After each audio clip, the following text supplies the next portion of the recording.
Olá pessoal, aqui quem está falando é o professor Nailson e na aula de hoje nós falaremos sobre o desenvolvimento dos cálculos segundo a NBR 5626, que norteia aí todo o dimensionamento das tubulações de água fria.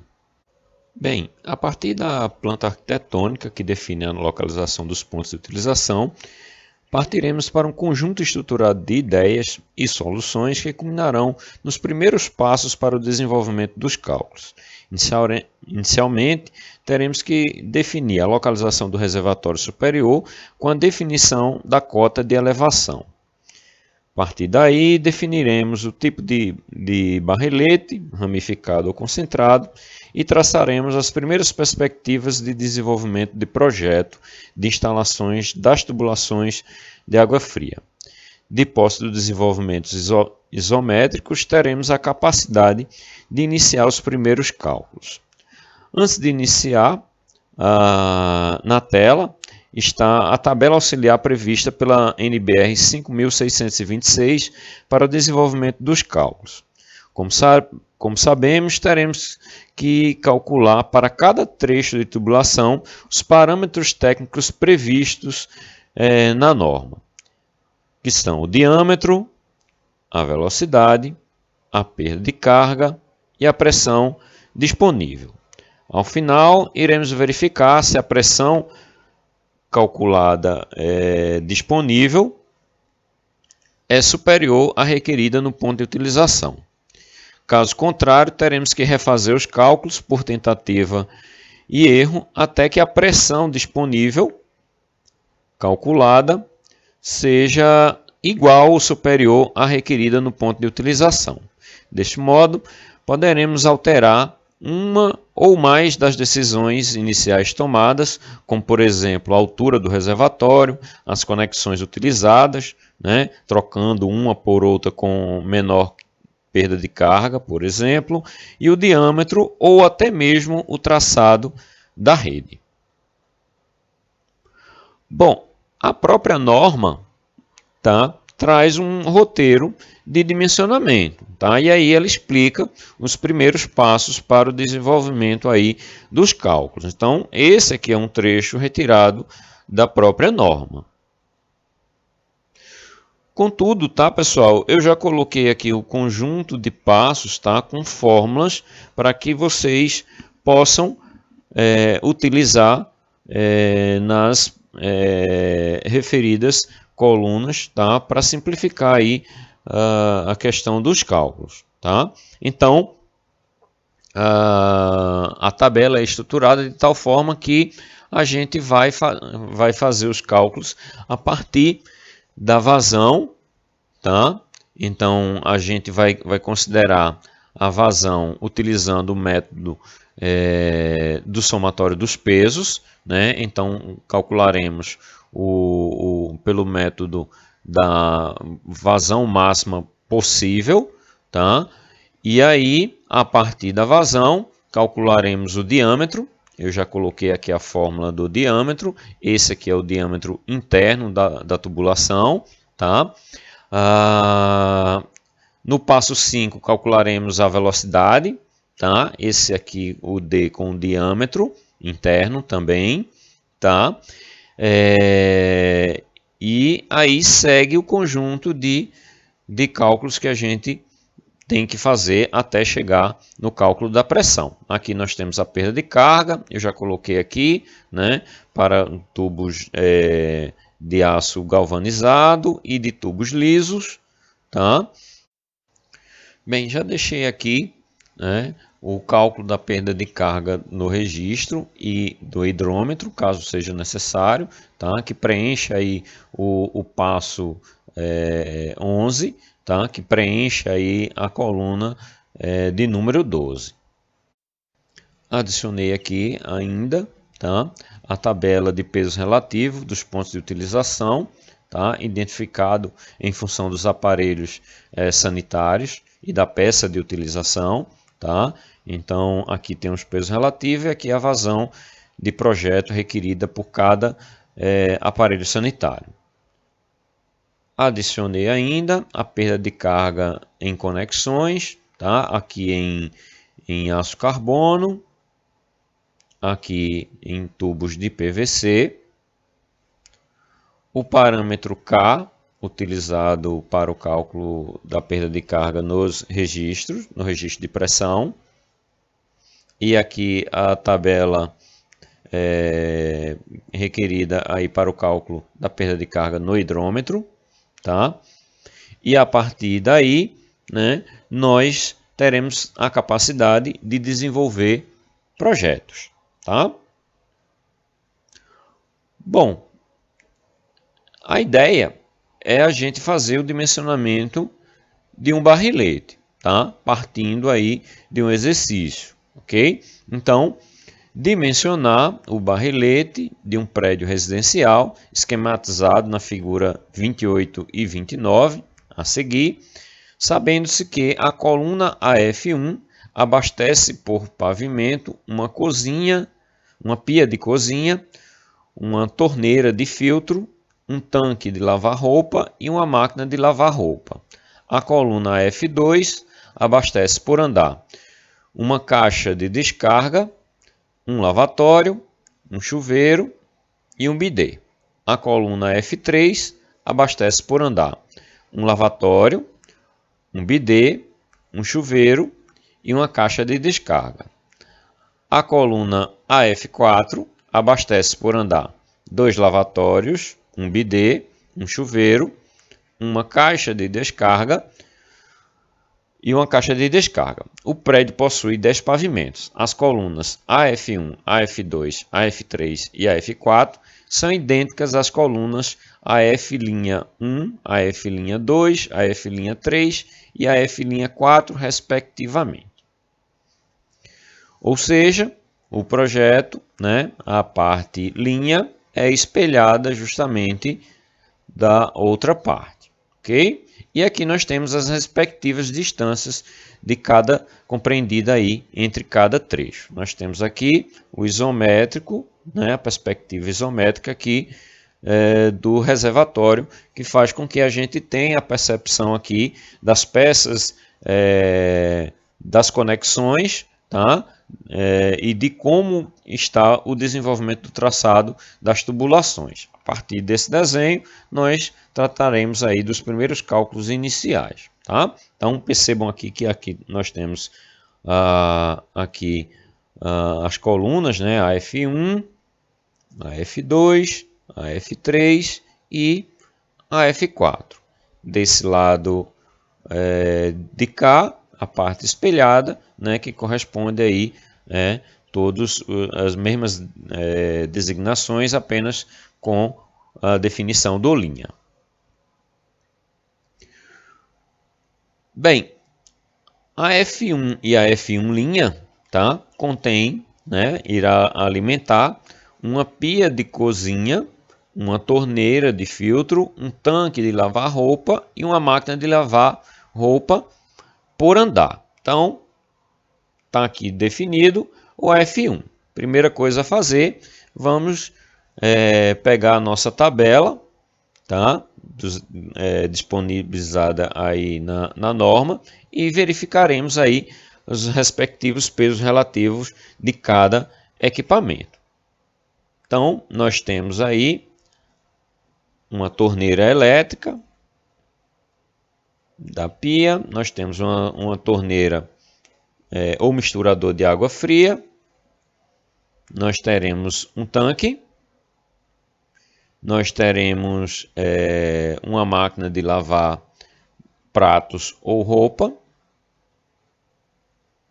e aí nós pegaremos aí os respectivos pesos de cada equipamento e faremos aí uma tabelinha, né, para a gente saber aí o somatório o somatório dos pesos, né, de cada pavimento. Então, o cálculo da vazão, né, a gente atribui aí os valores aí à fórmula e aí a gente faz o cálculo. Então, substituindo aqui, né, a gente calculou 3,1, né, no caso são 10 pavimentos, então 10 vezes 3,1, raiz quadrada disso tudo, dando aí, né, a vazão aí de 1,67 litros por segundo. Bem, a coluna F2 alimenta uma caixa de descarga, um lavatório, um chuveiro e um bidê por pavimento. Tá? Então, faremos a mesma metodologia, localizaremos aí todos os equipamentos, tá? Utilizados e confeccionaremos aí a tabelinha para saber aí, né, o somatório de peso, né, de cada pavimento. Então, aplicando a fórmula, multiplicando aqui por 10, né, já que são 10 pavimentos, nós encontramos aí a vazão requerida aí pela coluna de distribuição. Já na coluna AF3, nós teríamos aí um lavatório, um bidê, um chuveiro e uma caixa de descarga. Mesma forma, utilizaremos aí a tabela para a localização dos itens, né, dos aparelhos sanitários, para localizar aí os pesos relativos de cada equipamento. Então, faremos a tabela e aí, a partir do resultado, né, fazemos a atribuição aí na fórmula e calculamos aí da mesma forma a vazão requerida aí pela coluna de distribuição. Por fim, a F4, né, que contém 2 lavatórios, um bidê, um chuveiro, uma caixa de descarga por andar. Localizaremos aí todos os equipamentos na tabela, confeccionaremos aí nossa tabela auxiliar, né, e fazemos as atribuições aí na fórmula. De tal forma que a vazão requerida aí a F4, no caso, seria de 1,12 litros por segundo. Tá? Só para a gente ter uma visualização de como seriam as vazões em cada coluna, tá? E cada trecho, tá? Vamos fazer uma perspectiva, tá? De como se comportaria aí, né, o desenvolvimento das vazões nas tubulações. Então, a F1, o somatório dos pesos dá 31, o somatório dos pesos de F2 dá 11, o somatório de F3 também dá 11, a F4 14, tá? De tal forma que agora temos condições de colocar aí, de plotar aí na nossa plantinha, tá? O somatório dos pesos nos outros trechos. Então, o trecho AB, que abastece o trecho BE e BC, é igual, né, ao somatório dos pesos correspondentes às duas colunas. Da mesma forma, o trecho AF, né, corresponde aí o somatório dos pesos que abastece a coluna F2 e a F1. Da mesma forma, o trecho A, né, A até X, né, nós teríamos também aí o somatório de pesos igual a 67. De tal forma que a coluna que sai do reservatório e que abastece tanto o lado linha como o seu lado espelhado, tá? Então, quando a gente faz a previsão do reservatório, a gente sempre faz, como é um reservatório com a capacidade aí superior a 4.000 litros, tá? Então, normalmente a gente divide aí o reservatório em 2 ou mais partes para facilitar aí a manutenção. Então, como ele foi dividido em 2 partes, tá? E para facilitar aí a manutenção, a gente pressupõe, né, que cada lado, em algum momento, pode abastecer todo o prédio à medida que determinado lado do reservatório passe por um período de manutenção. Então, dessa forma, nós calcularemos aí a tubulação de descida do reservatório, né, com o somatório 134, que corresponde à alimentação da edificação completa.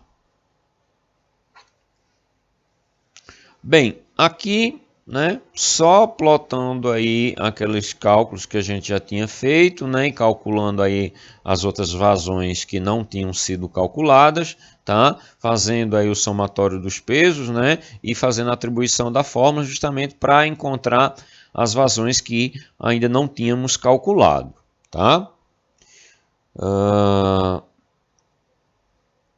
E aí, agora, né, nós teríamos condições de plotar, né, todas as vazões em cada trecho. Então, do trecho RX',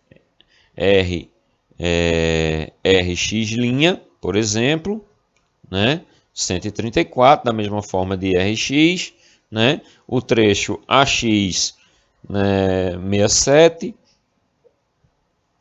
os trechos AB e AF, plotado já. Do trecho BC e BE, do trecho FG e FH, tá? E aí nós temos condições, tá, de desenvolver todos os cálculos, tá? Como eu falei, né, em outra aula, né, nós sempre partiremos para a condição do desenvolvimento dos cálculos para a condição mais desfavorável hidraulicamente. Então, nós calcularemos aqui esse lado, tá? Já que ele é espelhado com esse lado aqui, tá? De tal forma que os diâmetros calculados, para um lado, acarretarão os mesmos diâmetros, né, calculados para o outro lado, ok? Então, para o desenvolvimento aqui dessa descida, tá? Então, nós utilizaremos aqui o caminho mais longo, de tal forma que, para abastecimento desse lado da edificação, então nós calcularemos aqui justamente esse percurso aqui, RX' até A e assim por diante. De tal forma que, para o cálculo aí de RX', né, que abastece todo o sistema, então nós necessitaríamos aí de uma vazão de 3,47 litros por segundo após as atribuições dos valores aí na fórmula. Então, o trecho AX, tá, que abastece toda esse lado da edificação, né? Ele tem aí o somatório de peso 67, né? Que dá aí a vazão de 2,46 litros por segundo. Bem, então aqui vamos plotar aqui no isométrico, tá? As vazões calculadas, ok? Então, no trecho BE, 1,12 litros por segundo. No trecho BC, tá? 0,99 litros por segundo. No trecho AB, 1,5. Perceba que a vazão requerida aqui, AB, ela é diferente se nós somássemos aqui a vazão BE por BC, já que o cálculo da vazão AB, né, é o cálculo da máxima provável, tá? Então, quando a gente faz a atribuição da fórmula pelo somatório dos pesos do trecho BE com BC, é como se a gente tivesse, né, fazendo aí, né, uma nova perspectiva aí da possibilidade de uso, né, desses dois ramais, tá? De tal forma que a vazão aqui, né, é inferior à vazão provável nos dois outros trechos. E aí a gente faz, a gente plota as outras informações, tá? Todas as outras informações de tal forma que a gente preenche aí todos as vazões aí de cada trecho para facilitar aí o desenvolvimento dos cálculos, tá? Eu estou colocando aqui sem estar desenvolvendo os cálculos na tabela, tá, pessoal? Mas aqui, na verdade, segue a orientação da tabela. A tabela ela é um meio estruturado, tá?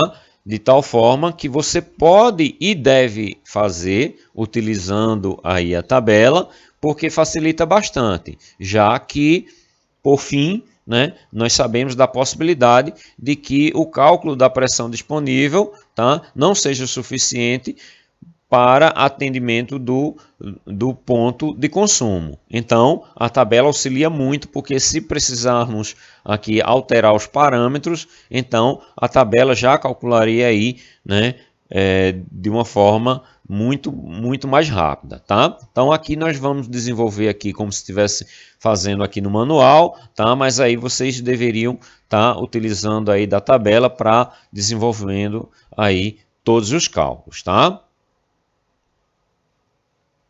Então, o próximo passo, tá? Nós precisaríamos aí desenvolver aí o cálculo dos diâmetros, tá? Então, eu coloquei aqui a fórmula do diâmetro, tá? Que já é o diâmetro interno. Mantive aqui a perspectiva aqui do somatório dos pesos, tá? Já que a gente sabe aqui, né, que o trecho AB aqui tem aquela condição que eu já expliquei anteriormente. Tá? Então vamos fazer uso aí dessa fórmula para definição do cálculo, tá? Já que ela facilita e muito aí a condição da utilização na tabela. Outra forma que nós teríamos seria utilizando o ábaco, né? Já que aqui nós estamos dimensionando aqui para uma edificação, tá? De 10 pavimentos, então aqui mais se adequa esse ábaco aqui, tá? Então, nós localizaríamos aqui, né, os pesos de cada trecho e localizaria aí, ó, tá vendo que tá as cores aqui, né, amarelinho aqui, cada cor aí nós temos aí os respectivos desenvolvimentos aí, né, para encontrar aqui justamente o diâmetro requerido de cada trecho. Tá? Então, nós já teríamos nesse ponto a definição da vazão de cada trecho e também do diâmetro de cada trecho. Bom, para o cálculo da perda de carga, tá? Nós poderíamos também utilizar o ábaco, tá? Mas, né, a princípio, tá, vamos utilizar a fórmula, né, essa formulazinha aqui, né, para tubos de PVC, né, porque facilita bastante aí os cálculos, né, sem necessariamente ter a necessidade de estar verificando aqui o ábaco, ok? Então, calculamos aqui a perda de carga unitária do tubo, tá? Segundo a fórmula, tá? Fornecida no slide anterior, né? E aí nós teríamos condições de calcular aí a nossa velocidade. Então, a velocidade nós calculamos aí utilizando a fórmula prevista no segundo slide, tá? E a velocidade máxima calculada aí a partir do diâmetro, ok?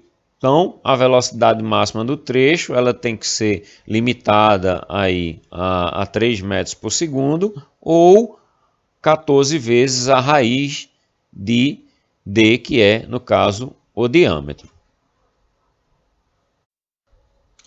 Bem, agora passaremos o desenvolvimento dos cálculos aí referentes à perda de carga nas conexões. Então, vamos fazer uso aí do isométrico do reservatório para identificar de uma forma mais apropriada justamente todas as conexões que fazem parte dos trechos. Tá? Então, inicialmente, faremos aí a verificação do trecho RX, tá? E a partir daí, né, olharemos aí cada trecho para identificação, né, de todas as conexões. Então, primeiro trecho, RX, né, e verificaremos aí as conexões encontradas em cada trecho. Então, no trecho RX', nós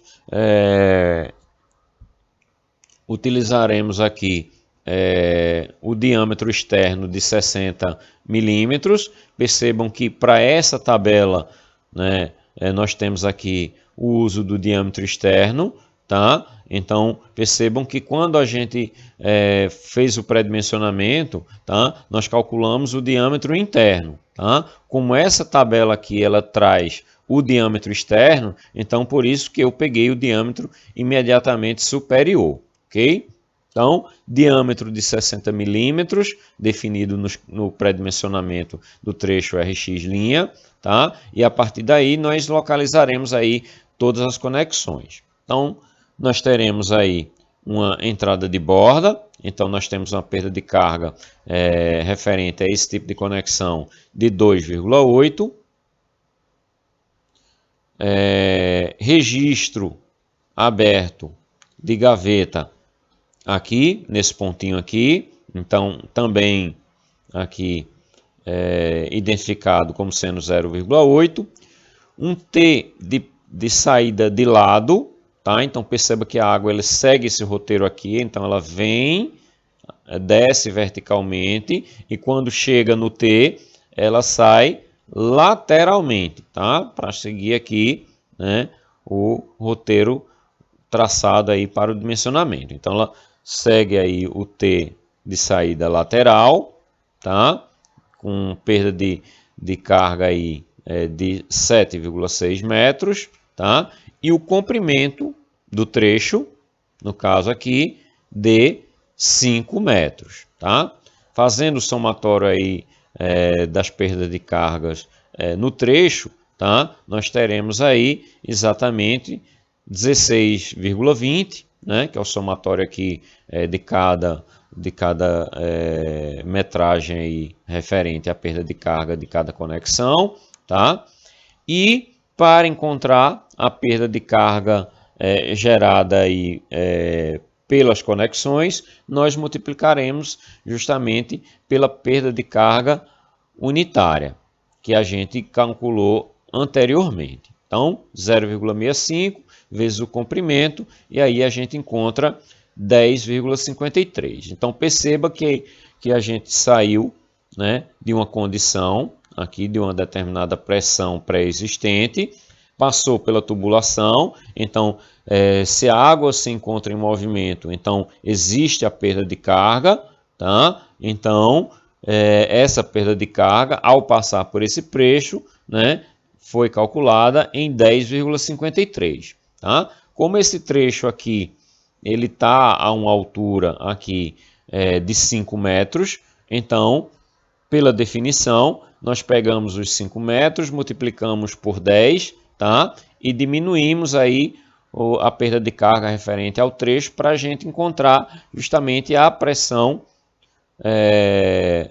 a pressão disponibilizada justamente nesse ponto aqui, X', tá? Então, essa é a metodologia de cálculo, a gente vai calculando a pressão e vai descontando trecho a trecho, justamente para a gente encontrar a pressão disponível, né, em cada ponto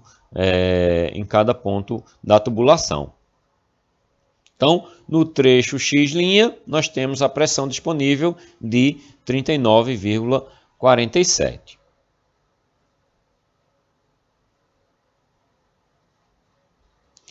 Bom, passaremos aqui para a segunda parte, calculando aqui justamente o trecho AX', tá? Então, no trecho AX', nós já calculamos aqui a pressão disponível aqui de 39,47 e precisamos identificar aqui as conexões para calcular justamente a perda de carga aqui nesse trecho de tubulação. Então, nós temos aqui um T de passagem direta. Perceba que a água aqui passa direto, tá? No T, tá? novamente nós temos a tubulação aqui de 60 milímetros. Então nós temos um T de passagem direta.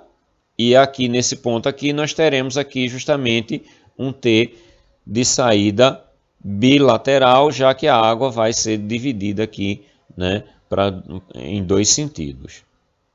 Então, localizaremos aqui a perda de carga referente à conexão, tá?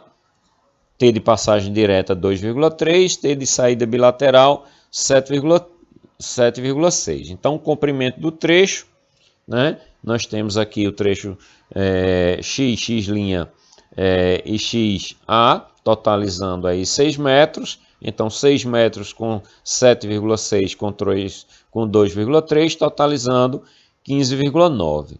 Multiplicado pela perda de carga unitária no trecho, como sendo de 0,38, já calculado, né? Multiplicado aí pelo comprimento total de 15,9, nós teremos uma perda de carga aí no trecho de 6,9. Então, como a gente tinha a pressão disponível aqui em X', tá? De 39,47, então baixou aqui 6,9, né? Diminuiu aí 6,9 devido aí às conexões e à própria tubulação, né? Dando aí uma pressão disponível aqui no ponto A de 33,43.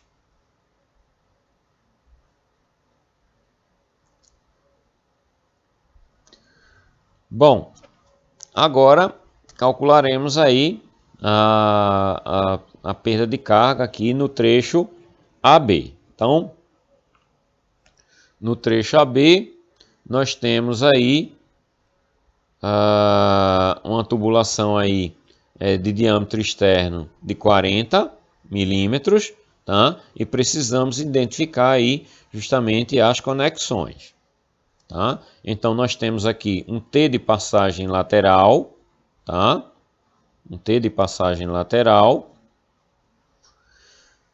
E aí, nós calcularemos aqui a pressão aqui disponibilizada aqui no ponto B. Então, T de saída de lado, perda de carga aqui de 4,6, comprimento aí do trecho de 2, tá? Totalizando aí 6,6 metros. Multiplicando aí pela perda de carga unitária, nós teríamos aí a perda de carga de 8,65, tá? Então, a perda de carga, nós tínhamos aqui de 33,43 disponível aqui em A. Tivemos a perda de carga aí de 6,6, de tal forma que a pressão disponibilizada aí em B, né, seria justamente de 25,18 kPa. Para o trecho BC, mesma coisa, tá?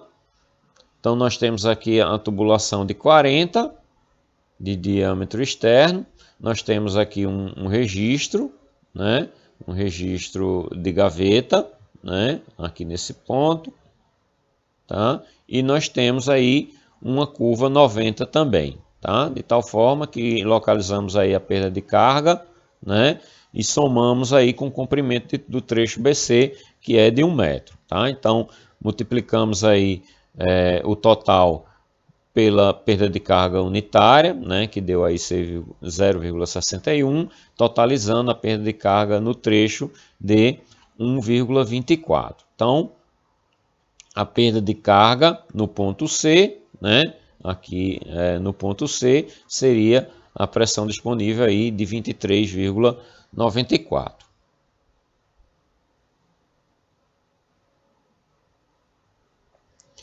Bem, para o trecho BE, mesma metodologia, tá? Então, a gente tem aí uma tubulação de 40, né? De diâmetro externo. Localizamos aqui justamente aqui as conexões, né? Nós temos aqui um registro de gaveta, né? E uma curva, né? E aí nós localizamos aqui a perda de carga na conexão. Tá? Somamos aí com a perda de carga devido à tubulação do trecho. Tá? Então o trecho tem 3 metros, de tal forma que o somatório dá 4,10. Multiplicamos aí pela perda de carga unitária e temos aí a perda de carga no trecho de 3,07 kPa. Nós tínhamos a pressão disponível aqui de 25,18, de tal forma que a pressão disponível aí no ponto E seria exatamente de 25,11. Fazendo aí para o trecho AF, tá? Nós temos aqui um T de saída de lado, né? Um T de saída de lado aqui no ponto F, né? E teríamos aí a pressão disponível de 33,43 inicialmente no ponto A, né? E aí precisaremos aqui calcular a perda de carga no trecho. Então, nós temos aqui um T de saída lateral aqui, né, no ponto F, e um comprimento aqui de 2 metros, de tal forma que dá um total aí de 6,6, multiplicamos aí pela perda de carga unitária, tá, do trecho, totalizando a perda de carga de 12,75. Então, a gente passou de 33,43 para 20,68 disponível aqui no ponto F. Então, calculando aí do trecho F para o ponto G, tá? Mesma metodologia, nós temos a tubulação aí de 40 milímetros de diâmetro externo, tá? Localizamos aí as conexões, né? Nós temos um registro de gaveta e também uma curva, né? Totalizando aí 0,4 com 0,7 a perda de carga das conexões, mais o comprimento do trecho que é 4 metros, totalizando aí 5,10 metros. Multiplicando pela perda de carga unitária, nós teríamos aí justamente a perda de carga de 3,48 quilopascal, tá? Então a gente passou de 20,68 aqui no ponto F para 17,20 justamente no ponto G.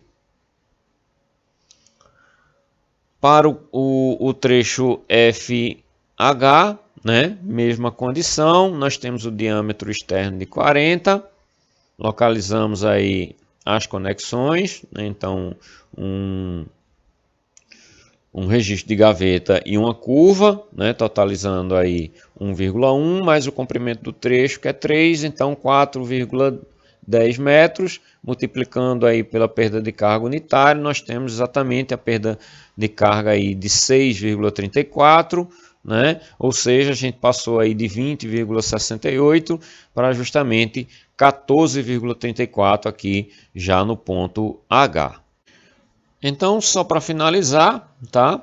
Tá aqui a nossa tabela totalmente preenchida, tá? Vamos plotar aqui as pressões disponíveis, tá? Trecho a trecho, tá? Para a gente identificar aí como foi que ficou aí o cálculo final. Então, inicialmente aqui nós tínhamos 50, né? Passou aí para 39,47, depois baixou para 33,43, né? Aqui dividiu, né? Para cá e para lá, né? No ponto B 25,18, no ponto C 23,94, aqui no ponto E 21,11, 22,11, no ponto F 20,68, no ponto G 17,20, no ponto H 14,34. Então, pessoal, para o cálculo do barrelete, né, chegou-se a essa conclusão, né? O que faltaria aqui, né, a partir desses valores, nós seguiríamos aí calculando, né, pavimento por pavimento, justamente para a gente calcular as pressões em cada todos os parâmetros, na verdade, né, para cada trecho, né? Por fim, a gente teria que calcular aí o ponto mais prejudicado hidraulicamente, né? Eu já tinha comentado isso, né? Normalmente é o chuveiro, né? Porque ele se encontra num ponto de elevação mais alto, né? Então a gente teria que fazer a verificação aí no ponto de consumo que tem um requisito técnico mais prejudicado, tá? Para que a gente veja se a pressão disponibilizada é superior à pressão necessária no ponto de utilização. Se não bater o valor, tá? Se for inferior, aí sim a gente vai ter que recalcular tudo e rever todas as decisões tomadas, ok? Então, é só isso, tá, pessoal? Por hoje é só. Até mais.